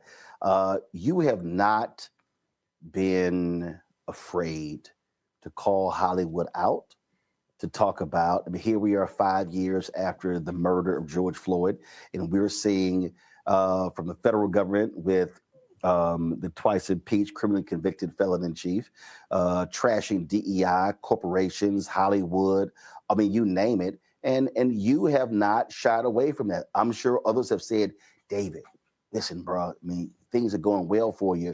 You don't have to bring those things up, but you are willing to say it. You talked about colonization, the niceties in the UK compared to the United States. I'll just ask, why be that bold as opposed to, just take the roles, make your money, and keep it moving? I think I dropped out for a moment there. Can you ask that question again? Yeah, you've been quite bold and forthright in your criticism of Hollywood, performative actions.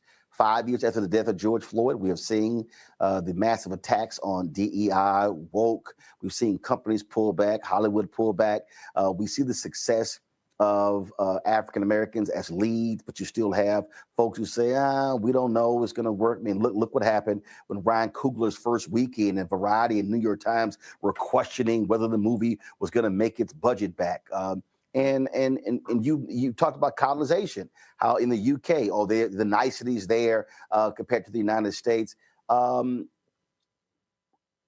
will say, David, man, just make your money, sign these deals, and don't say nothing.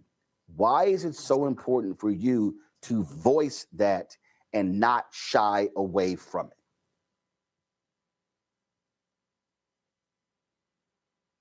it? Can you hear me, by the way, Roland? Yes, I can hear you. We got you. Yeah. Yes. Right. Well, the reason why being quiet about these things is for me a non-issue. I don't even think about it. Is that knowledge is power, and at the end of the day, I personally try to move through the world from a place of faith rather than fear. I think faith is creative, it is regenerative. Fear is erosive and crippling. I have found that has personally stood me in good stead. It's also one of the drivers for systems of oppression. The very thing they try to engender in us is fear of the loss of life, fear of the loss of being able to feed your family, fear in every form. And I truly believe if you're not part of the solution, you're part of the problem. I don't think any of what we're talking about gets solved if you're not sharing the knowledge, especially as you gain notoriety, as you go to these rooms and see what's actually going, and you don't share that knowledge. You don't not only leave the door open for those coming behind you, but you blow the hinges of that door, and you know what? More importantly, build your own house. And none of that happens if you're operating from fear. I love the fact that you and your wife formed your own production company to call your own shots, to put together your own projects. How did Government Cheese come about? Government Cheese came about in the same way a lot of our projects happen, which is that necessity is the mother of invention. And in many ways, that's what Government Cheese is about. I became a producer not because that was an aspiration of mine. I did everything I could to get something made, came to the end of that coming to fruition and realized, oh my gosh, that was producing. Basically, you have a project you're passionate about and you do anything and everything you can to bring it to fruition. And there are so many stories that I want to tell, that my wife wants to tell. You know, she, as a white woman in a very different way, had her own challenges early on in her career when it came to the perception of what a woman is capable of doing, especially a beautiful woman, what she's relegated to doing, always being on the arm of someone or always being objectified, always being on the periphery of a narrative.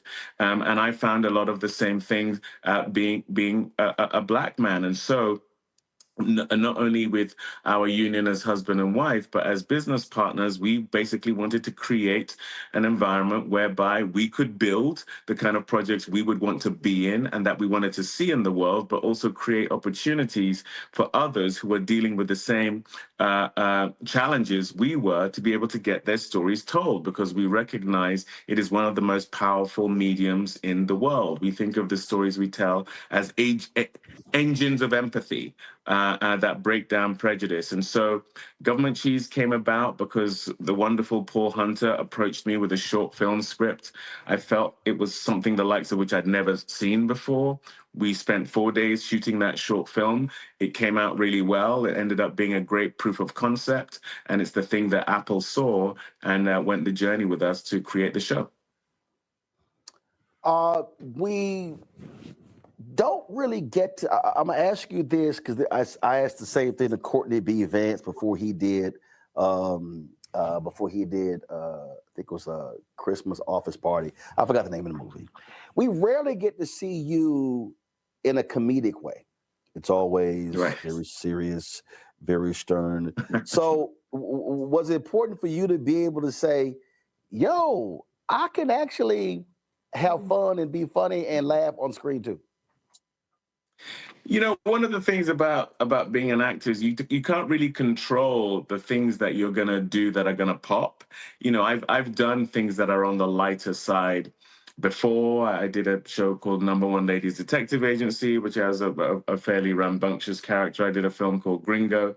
I did a film called Role Play recently, which was also a kind of a action comedy. But like I say, you can never really control what is going to get to a Selma level notoriety for the public, or Bass Reeves, or, you know, the films I've done that have, as you say, had a more stoic character, been more dramatic and feel. So comedy has always been something I've loved to do. I've done it a fair bit on stage as well.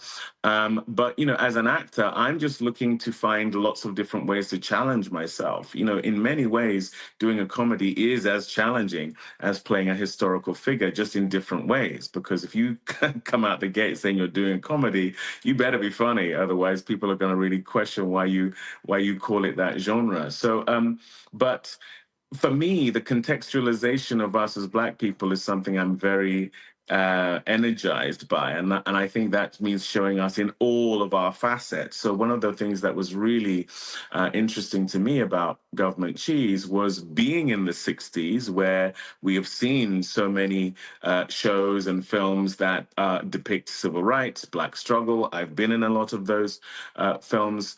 But it's not through that lens. That's not the focus of what we're looking at. It's a Black family in a place that we rarely see Black people, the San Fernando Valley and here in Los Angeles. And they're a quirky family. They're a bit out there, which is something you're used to seeing in a Wes Anderson movie or a Coen Brothers movie, but not necessarily films that showcase us. And that was one of the things that was really, really attractive to me was, yes, getting to play comedy, but also just getting to see us in a unique way. Is that, again, as an actor, whether you act or other areas, people like to do different things, don't want to be typecast. They want to be able to stretch, to have range. How important is that to you? I think it's essential for a long career. If you are doing the same thing over and over again, I think people are going to get tired and they're going to move on, and quite rightly so, you could argue. But also, I am really engaged with and inspired by how complicated we are as human beings. So as many at-bats as I can have of showing different sides of different kinds of people, that's what keeps me energized. That's what keeps me excited. That's why I keep going back to the theater. That's why I want to do limited series and film and audiobooks and everywhere I can go to tell stories, to be afforded opportunities to play characters the likes of which are nothing like me. Like I say, I think that's the path to a long career, but that's also how you stay energized and passionate about being an artist. Is there a particular role or a thing that you really wanted to do that you haven't done yet? Oh gosh, I still feel very in my body. So to do more action, things that allow for that side of me, which I think people David also haven't Oyelowo seen. as a superhero. Well, I actually thought Bass Reeves is a bit of a superhero, in terms of what he does. Right. And that was amazing for me, being on a horse all day, in an epic Western of that nature. That was great, and like I say, that was very physical, as well as historical, as well as adventure and all those kind of things. So, I've been trying to get a reboot of The Rocketeer going for a while, and that was going to be my attempt at playing a superhero. Maybe that still comes to fruition. But yeah, there's so much I still want to do, and there's so much opportunity I still want to afford. The great thing about being a producer, having a production company, having a streaming platform is that you can create opportunities for other people. There are roles that, I'm on the wrong side age-wise to play, but there are others who I really want to see, in those roles. It was one of the beautiful things about doing Bass Reeves was getting to see Lauren E. Banks and Grantham Coleman and Tosin Moran Fuller and Joaquina Calacango and Demi Singleton and Lonnie Chavis, these younger actors get the opportunity to do the kind of thing that just wasn't there when I was their age. I don't know that there was a show like Bass Reeves that was really focused on the Black characters, not the white characters. So that's amazing. If I get to direct The Waterman and again have Lonnie Chavis in that film, or I get to produce Don't Let Go and give Storm Reed that great opportunity she had in that in that film, those are also the opportunities I'm really looking for. I know, I mean, as you were talking about that, what immediately came to my mind, and I know Danny Glover for a long time was trying to get this made. And I think Mr. B, Harry Belafonte, and I may have had the conversation as well. I was sitting here going, David Oyelowo as Toussaint Louverture, yes. Louverture, the Haitian Revolution. I mean, and again, it's been talked about a lot. And I remember, I forgot, other people have said, man, they would love to make that. Obviously, you're talking about epic. And so that immediately jumped into my mind as you were just talking. It's so funny. I met with Danny Glover, I don't know, 15 years ago now when he was trying to get that off the ground. I don't know what's happening with it, but yes, I mean, what an incredible role, what an incredible story. That for me would be a run, don't walk situation to play a character like that. But this is what I mean. You know, it's so frustrating that someone like Danny Glover has been spent decades trying to get that made. You know, Morgan Freeman spent decades trying to get Bass Reeves made. It's really debilitating when our heroes, our icons, those who have really pummeled the ground from a groundbreaking perspective, have not been able to get these really worthy passion projects off the ground. Maybe our generation or the generation to come are going to have an easier time of it. I will tell you, it's incredibly debilitating. You know, I spent 10 years trying to get Bass Reeves made. Summer was a 7-year journey. A United Kingdom where I wanted to play Seretse Khama, the heir to the throne of Botswana. That was another 7 years.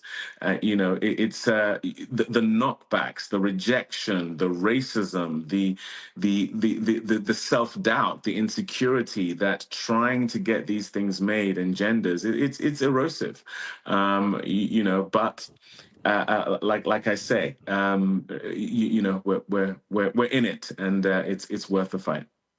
That was a great Vanity Fair number of years ago, did an article about Francis Ford Coppola. And the article was about his winery and how from the money that he made with his winery, that he was doing his own films, like in the $30 to $40 million range. He didn't have to ask anybody's opinion. He funded them himself because of what he was making. And even when I think his opus was Metropolis that came out that did not do well. And he sold a portion of his winery to get it made. But it was just a fascinating story how he had gone through so much in the industry with other people telling him, no. Having the financial freedom to make whatever movie he wanted that appeased his interest, that he funded. And he was like, yo, life is great. I mean, I thought it was just a great article as he just talked about having this other business that funded his film efforts. Yeah, and that's what I mean about the need for us having generational wealth, is to have that ability. You know, I've been a beneficiary of that very thing. George Lucas funded the film Red Tails, where I met Nate Parker, with his own money. That was $50 million of George's own money. All seven studios told him, no, there are no white heroes. And he said, the heroes are the black guys. Right, exactly. And that conversation could have remained in an echo chamber that just continues to reverberate, and we don't get a film like Red Tails. But his wealth enabled us to make that film, which has gone on to be a much beloved film. And it was a film that had not only myself and Nate, but Leslie Odom Jr., Michael B. Jordan, Elijah Kelly, let alone Terrence Howard and Cuba Gooding Jr., you know, all in one place. And so when we talk about us coming together, it's so rare that happens. It's why when you see The Harder They Fall, James Samuel's movie, that becomes a cultural moment. It's why when you see Black Panther, it becomes becomes a cultural moment because there's so much power in the aggregation of us being together. It's why these iconic teams where, you have a lot of Black people, whether it's in basketball or football, these moments where we are allowed to come together and we build together, what comes out of it is magnificent. It is the culture. It literally drives culture because there is such power in our unification, which is why there is such energy in keeping us apart. And so to have the ability that Francis Ford Coppola has or George had that we became beneficiaries of is absolutely crucial. And that's the thing we don't yet have. And I remember George saying, for that moment, he understood what it felt like to be a Black director and to have white studio execs literally say no because the heroes in the movie were Black and the evil folks in the movie were white and they didn't want to touch it. It was I'll never forget talking to him or covering an event at the Congressional Black Caucus where he spoke about that.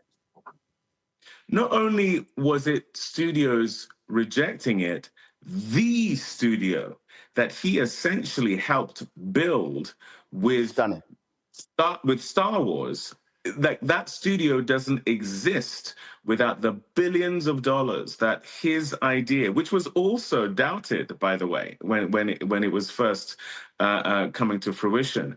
That same studio was the one that wouldn't support the guy who had essentially fed them for a long time. So it just goes to show how insidious, how intentional, and how challenging that circumstance is. If George Lucas is having that issue, you can only imagine what it's like when you don't have those resources and that notoriety. A couple of more questions. One, the streaming services, has that, now granted, we've seen a significant cutback from about 2 or 3 years ago when it was just billions being spent on content, but has the streaming services, but also the internet, you take with Manza, you take with YouTube, you take all of this, do you believe that's really, really, really blown the hinges off the doors for content creators to be able to get their vision to the public because you don't have the same gatekeepers as you used to? I can see a very clear uptick in my own career tied to the rise of streaming. And I think that's to do with the fact that streaming came along and gave us raw data, whereas beforehand it was anecdotal. It was a handful of people who had green light power. It became a self-fulfilling prophecy in terms of the decisions they made because they would support the decision they made with marketing dollars, and they would create stars that were younger, better-looking versions of themselves in order to perpetuate this sort of supremacist mindset that I truly think is at the center of what was driving the business back then. This raw data component is something that cannot be denied. It's the only way a show like Squid Game becomes a huge hit on Netflix. There's no way that they are greenlighting a foreign language film of that nature with the notion that it's going to be a worldwide hit. I don't think we get Bass Reeves made as a movie back in the day, but streaming comes along and you have Taylor Sheridan who has all this success with Yellowstone and then 1883. So you have a path to success. It's indicative that people are watching a genre that Hollywood had decided was dead, the Western. But you can see in a very real way that people are engaging. And so that I truly think has come along and democratized things. It also is global. One of the excuses was Black doesn't travel. So you make a film, they'll give it only a national distribution. They won't think of it as international. Well, now at the flip of a switch, government cheese is in hundreds of countries, and you can tell whether people are engaging or not, and they are. And so that has come along and really changed things. Last question for you. When someone sits down, grabs the remote, and they watch 10 episodes of Government Cheese, what do you want them to come away with? What do you want them to feel? Well, I really hope they'll see themselves in it because it's a quirky family. It's a show the likes of which I would argue you've never seen before. But I would say if you're part of a family, if you have either had children, had parents, had growing pains, had marital issues, had aspirations to give your family a better life, you will see yourself in this fantastical, absurdist, hitherto unseen family and place and a way of telling a story. You will see yourself in it. And, you know, when I talked earlier about storytelling being an engine for empathy, I truly believe we are more alike than we are different. And that, I think, is the way you break down prejudice. And we do it, I believe, in this show in an entertaining and fun way. We show you a family in which you are going to see your own family, and hopefully you'll have a few laughs along the way. All right. Dave, it's always great to chat with you. Good luck with Government Cheese on Apple TV Plus, and man, just keep handling your business and just wave at the haters. That's what we do. We smile and wave and keep it moving. Yes, sir. Appreciate it. Thanks a lot. Thank you. Take care. Bye, Roland.